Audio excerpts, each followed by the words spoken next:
maybe, but anyway. And also very happy here as the Facebook comes on, and so we'll do this bad boy. Okay. Tri-City Sports Now, I'm Marky Bilson, and joining me is one of our speak of here, John Beilein, the Michigan coach, going to Cleveland to be the coach of the Cavaliers, which was a real shocker to a lot of people. But also just, hey, Northern Kentucky is finishing out their staff. And you know who it is? Maybe it was somebody who, oh, wait a minute, that guy used to be at Radford. I remember him.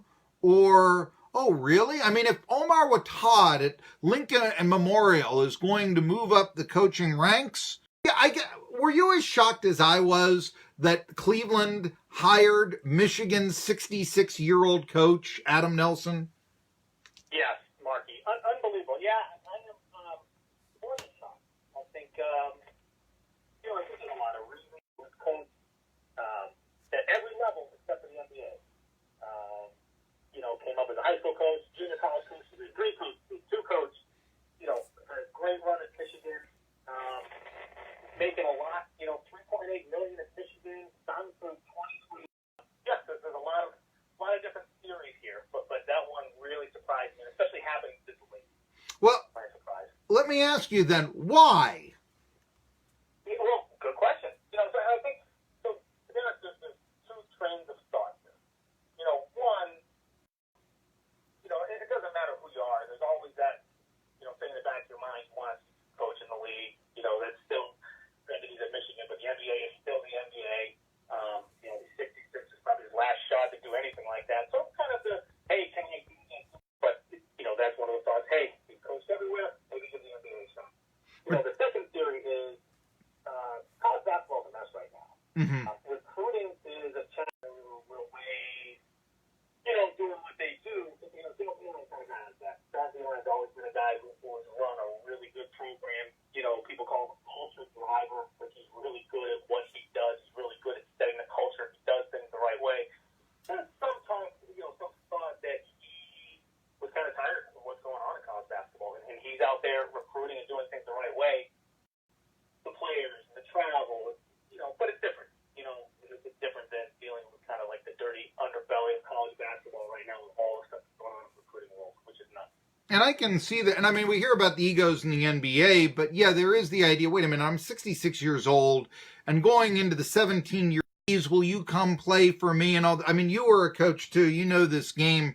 Is it actually easier to handle professional men, adults, that sort of thing? I wondered if that was part of... I don't know if it is. Mm-hmm. Because, granted they're older, they're professionals, but they're making a lot of money. Mm-hmm. And, they don't necessarily have to listen to you. And when it comes down to it, who's the organization can get rid of? A guy making $30 million a year or a coach making $3 million a year.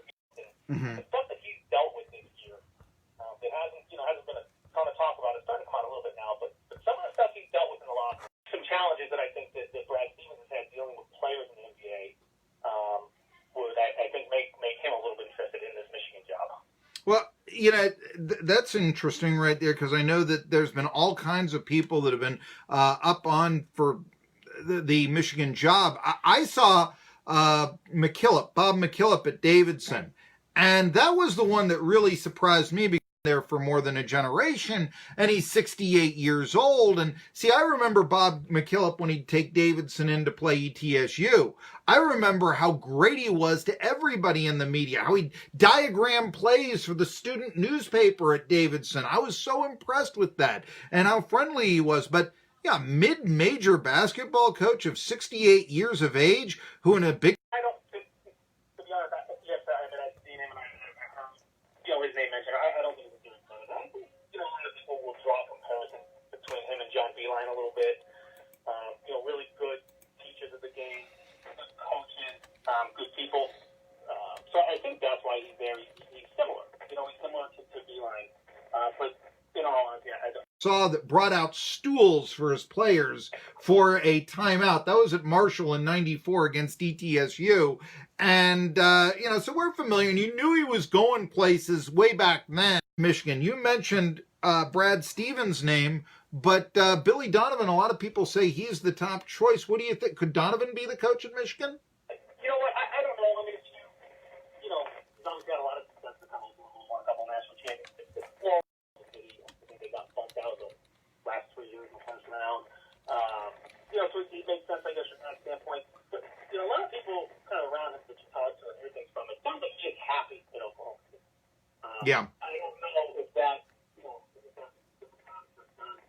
but again, when you turn to someone like Brad Stevens, in reality, I'm a Boston guy. I live in Boston. Yeah.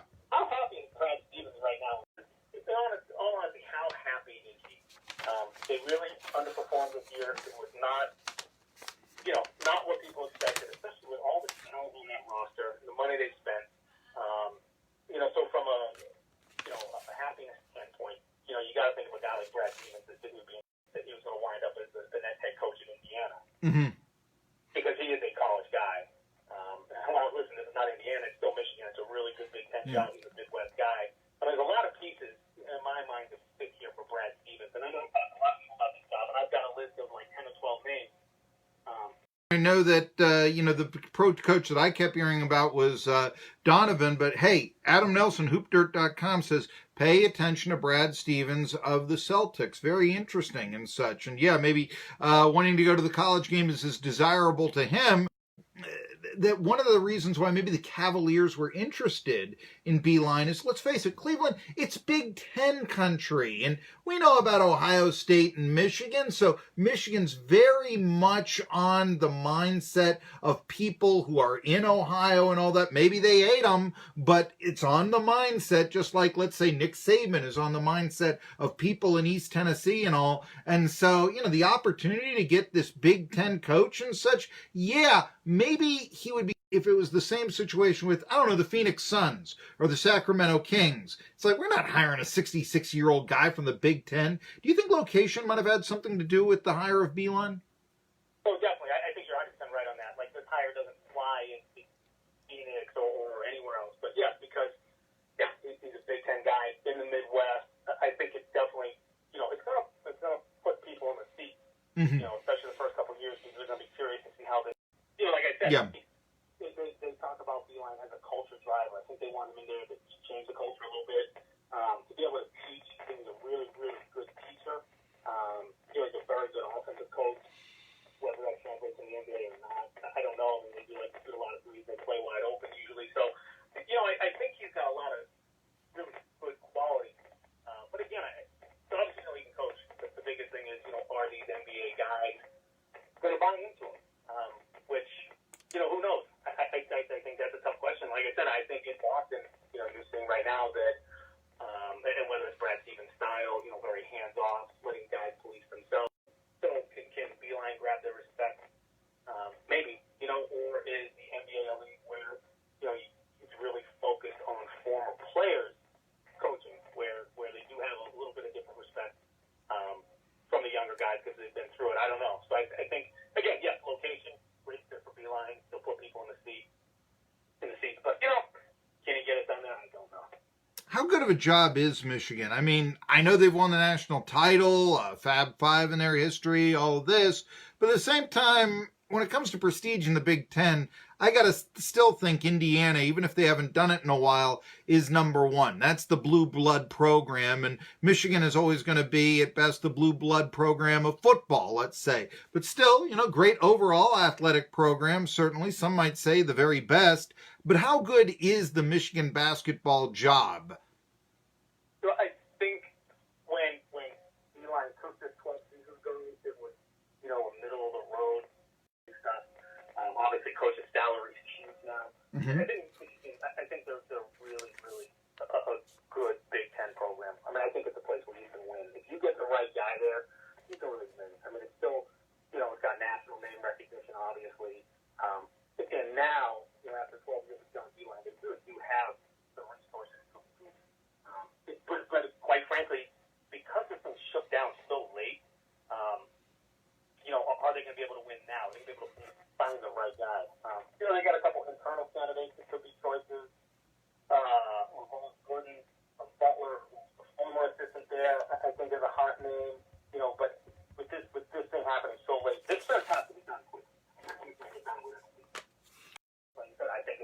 that program. I think they can win national championships there.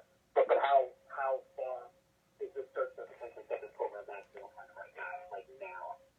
Well, let's just say the top choice for Michigan. Okay, Adam hiring his top lieutenant, Jamie Dixon, who's now at TCU. And I was a writer for the Pittsburgh Post-Gazette at the time, and I'll never forget, I thought it was a great line in the editorial about it, which was, well, if we can't have Howland, why not his top lieutenant? As I say that, if to stay at Wake Forest, but if, say, the first choice doesn't come through for Michigan, do you think they might look at the top lieutenant, who I believe is Luke Yaklich? Yeah, so I think, they really have two kind of top lieutenants there. Yeah, Luke Yaklich has been there a couple of years. He's got a lot of precedent last year. He's really like a defensive guru. The thing with those are his only 6 years. 4 years at Illinois State, 2 at Michigan. Those are his only 6 years at the college level. Before that, he spent 14 years as a high school coach. So not much different than Nate Oates. But, Nate Oates kind of worked his way in, got the Buffalo job, and then, wound up at Alabama. Can you give a guy who's only coached at the college level for 6 years the head job at Michigan? I don't know. There are other assistants. Sadie Washington, very good assistant. But he's only been there 3 years. Spent 10 years as an assistant at Oakland. Those guys are both the coaches, but are they ready? And I think there was a line of talk a few years ago before LaVall Jordan went to Milwaukee and eventually Butler, that he was kind of like the heir apparent to John Beilein. Really kind of veteran coach, experienced in the Michigan staff for a while. If he was still on staff, that's a no-brainer. Now he's a Butler, who knows? But, promoting from within was both guys being at Michigan, so. Mm-hmm. And, who knows? Could work out. Listen, one of these guys last night, Luke Yaklich, by all accounts, like I said, defensive guru, great coach. Hey, he could be the next John Beilein. He could be phenomenal there. Okay, Adam. But you're taking a chance. I want to say Adam Nelson, HoopDirt.com, is saying 2 names to watch for in a Michigan coaching search: LaVall Jordan at Butler and Brad Stevens, the head coach of the Boston Celtics. Very interesting, very unique take. I do want to ask you, and if you don't have the inside scoop, just, it's fine. But Arkansas, they hired Eric Musselman, national prestige with Nevada being nationally ranked. Let me just ask, how close was Steve Forbes, do you know, to getting the Arkansas Razorbacks job? Yeah, he was right there from what I heard. He was definitely in the mix, and he was in that final group. Some other guys, like maybe Chris Beard, Kelvin Sampson, fell through. Then it kind of came down to that Musselman tier. And I think, and I really do believe that the Forbes was in that Musselman tier. Mm-hmm. I think Musselman was the top job. He did a heck of a job at the bottom. Now to get into the SEC, and, he's a high-energy guy. I think he's pretty darn close. Well, last question for you here, Adam Nelson, HoopDirt.com. How close was Rick Barnes to being the UCLA coach, and why didn't it come through? Yeah, unbelievable. I think that was, pretty close to a done deal there. And then, from what I heard, I think it was at UCLA, but he was legitimately right there, ready to take that UCLA job. And I was before we talked about it. That search was such a mess. Mm-hmm. It's really, there's a couple good articles that came out about it that went through the whole process and how bad it was. And I think, AD really needs to study that search to find out what not to do.